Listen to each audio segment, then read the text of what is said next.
Well, it's been about a year and a half, so it was about, I guess, well, it was my birthday gift from Natalie in 2010, technically paid for by the brewery. And I'd been wanting to get an R&D pilot system, and this was an absolute perfect size for us, 20 gallons. So we take 20 gallons to the kettle. We'll end up netting, 14, 15 gallons. Yeah. And so we're, it's just a little bit above a half barrel, and that's an easy quantity or volume of wort to translate up. And when we work on new recipes in the past, we would just go for it and brew them at the pub. And when it's with the California ale yeast, it's pretty easy because we're really comfortable with that yeast. But we were really starting to get into some new yeasts, and that was really where we wanted to have the flexibility to start out with a smaller batch early on. So now we have the MoreBeer system. We can do multiple brews. If it's a new beer using the California ale yeast, it usually only takes one shot because we are so comfortable with the yeast. Most of the time with the California ale yeast, it's obviously not a yeast-driven experiment, it's a hop-driven experiment. And so then we'll take a recipe. Once we have it dialed in on the pilot system, we'll then usually brew it at the pub. So that's a jump to a 20-barrel system. And then if we do decide to brew it here, then it would go 20 to 50 barrel. So our brew house here at the production brewery is 50 barrel. So we never have gone from 20 gallons to 50 barrels. We usually make the stop. Just like all in? Yeah. Go for it. So we'll make the stop. We'll go, 20 gallon, 20 barrel, 50 barrel. And we do have some beers coming up. And what I've been using the MoreBeer system for more than anything else are a new line of beers that Natalie and I are going to put out later in the year or next year, depending on when we really get them dialed in. Can you talk about those yet? Yeah, we can't talk about the name yet, but there's going to be a line of 3 different Brett finish beers, no barrel aging, no bacteria. So primary fermented with a Saccharomyces yeast, and then we'll do secondary bottle conditioning with Brett and Saccharomyces yeast. So that's really what we've been doing the most, and is actually what's in the fermenter behind you. Nice. Is a 6%-ish alcohol, kind of pale ale type beer, and then we'll finish it out and bottle it. And so we've been doing lots of R&D brews with the system with this type of beer. And then as of the last year or so, we've started to work with the hop breeding company, which is up in Yakima, Washington. Jason Peralt is one of the partners in it. And Jason is a 5th generation hop grower up in Yakima. And he sends me samples, like 1 pound brewer's cut samples of hops. And then we'll brew them. And in a lot of cases, these hops have never been used before, or they're in very early stages of the experimental pilot programs that they have going. And so that's really rewarding, not only because we're one of the first, if not the first, to use some of these new hop varieties, but it does give us sort of a leg up on the rest of the breweries in the industry, because we know what's coming out, at least through this breeding program. Sometimes we use these hops and they're nothing, they're terrible. Other times we find a gem, and 369 is a hop that is about to become commercial. And they've just named it, and it'll get released, I think, at the Craft Brewers Conference here coming up in San Diego, 2012. Nice. And but we've been using that hop now for almost 2 years. And it's just got this lovely blueberry flavor and aroma to it. It's a flavor that you'd never think or have found in a hop before. And we've really worked it into a beer we use called Happy Hops. And so 369 its mother is Simcoe. So it's related to Simcoe, but yet obviously you don't get any blueberry flavor in Simcoe. So it's really interesting, the lineage there. But that was something that started out on our pilot system, or on the pilot system here. And we've got a new beer at the pub, newish beer called Row 2 Hill 56. It's 100% Simcoe beer. There's only 3 farms that grow. That sounds like a block derivative, like for grapes. That sounds pretty familiar. So what Row 2 Hill 56 refers to is when the hop starts at the hop breeding company, they've got what they call their single hill yard, and so it was the second row will it be happy here or not? That's the first shot. Yeah, that's where all hops start. And so row 2, Hill 56, referenced the second row over the 56 Hill Inn. That was the location of the very first ever Simcoe plant.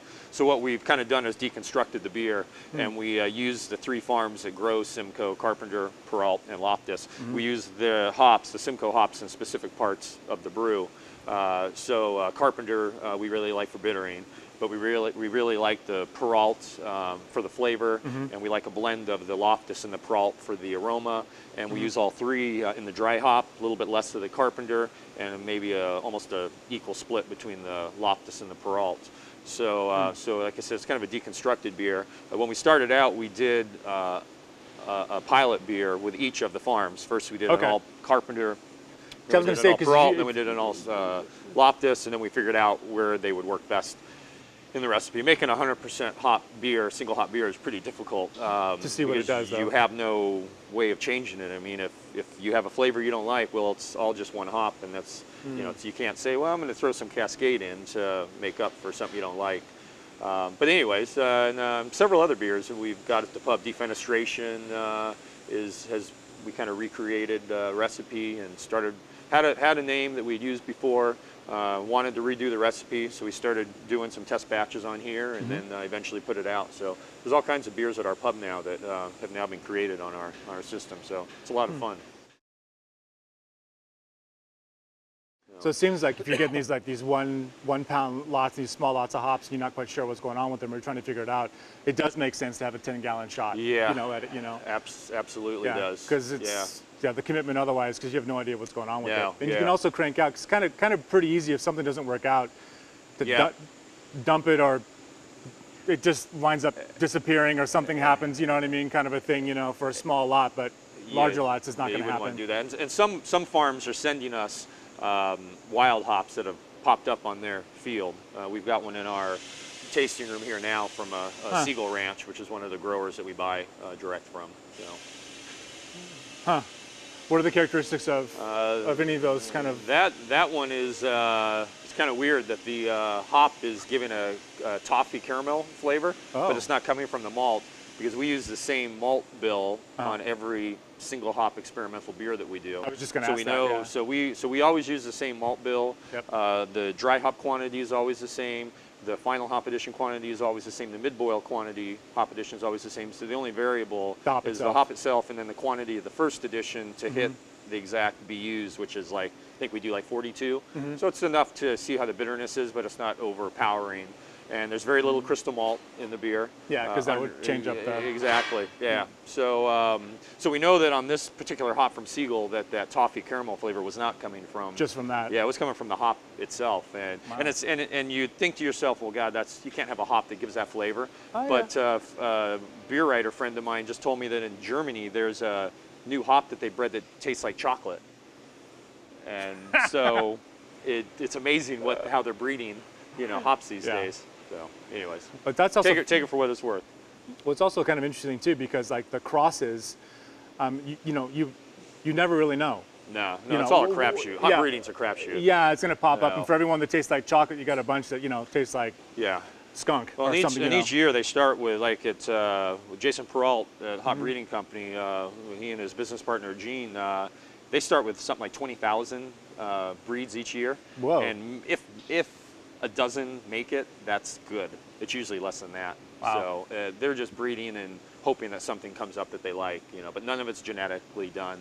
It's all natural process. Yeah, it's all done naturally. Yeah. Wow.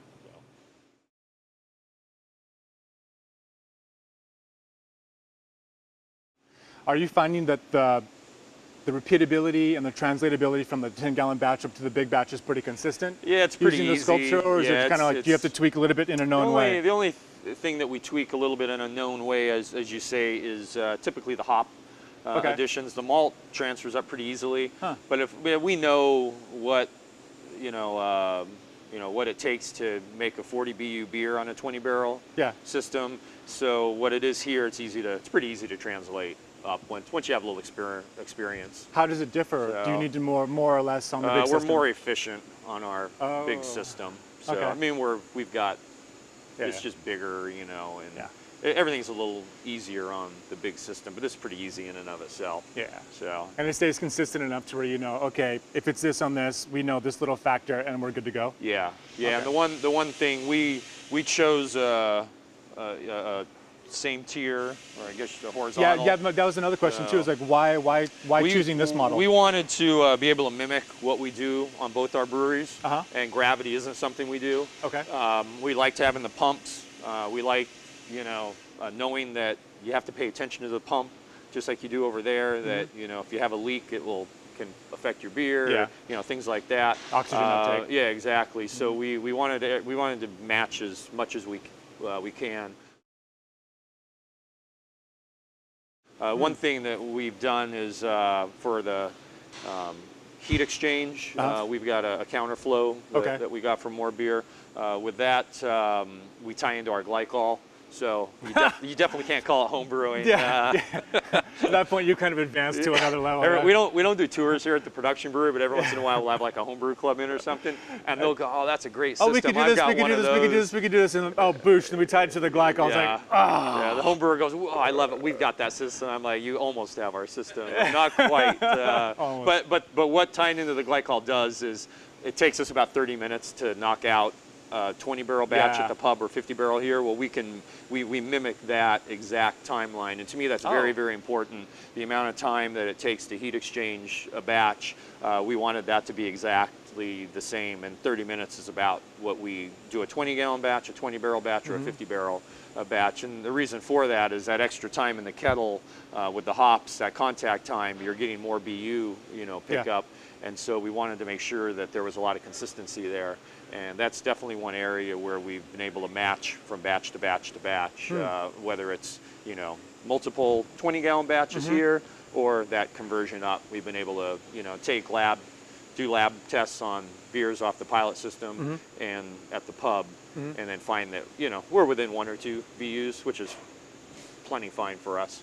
Yeah, So, I mean, realistically, you're going to get that variance anyway, regardless of how. Yeah. I mean, the goal is to make it as consistent as possible, but Plus, it's nice having the drains, slope floors, and the cleaning, instant hot water. You don't have to worry about waiting to heat your water up. You can just go to the hot liquor tank and bucket over 2 5-gallon buckets of water and that point dump is just, them in and go. That point is just it's a bit sadistic at that point with the other guys coming, because you're like, well, you kind of have our system, but then we tie into this glycol for the cooling, and they're like, oh, and you go, yeah, and how long's your brew day? Well, we just kind of come over here and dial up our hot water, and boosh, we're like, we're doing in. It's like, oh. 2, 3, 4, 5 hours for this. Yeah. Like start to finish, because we do have hot water, just like instantly. Yeah, it shaves that hour slope off floors, right off the bat. Yeah. So, anyways, but we love this little thing though.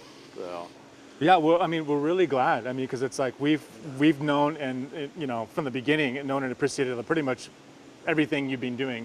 Yeah. And what's really nice about it is that there's such a variety of all the styles and what you're doing. And it seems everything's, by the time they reach the bottle and coming out, there's a consistency of quality, and there's a consistency of kind of like a fully baked kind of a gestalt. You know what I mean? Like there may be something in a bottle you kind of go like, maybe not my favorite, but you don't ever doubt, is it beautifully made? Is it well crafted? Is it something interesting? All of those things are there. And then you have such a stable of so many things that you're producing, and all of them kind of fall into this line, Well, thanks. So I think it really speaks to like, well, you and your approach and your culture and how you're doing things. Well, thank you. Yeah. Thanks. I mean, that's what's really, really nice about it, I think.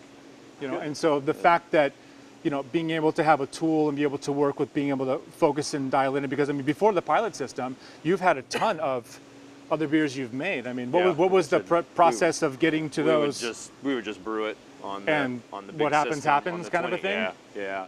No, I mean, back then we would do a first batch at the pub, and then there would be a lot more tweaking, on the subsequent batches. Now we do the first batch, and it's almost spot on right from the beginning, because we've done all the early work, and we know what's going on if we did more mid-boil hops or less, or so on and so forth. So. Beautiful. Good.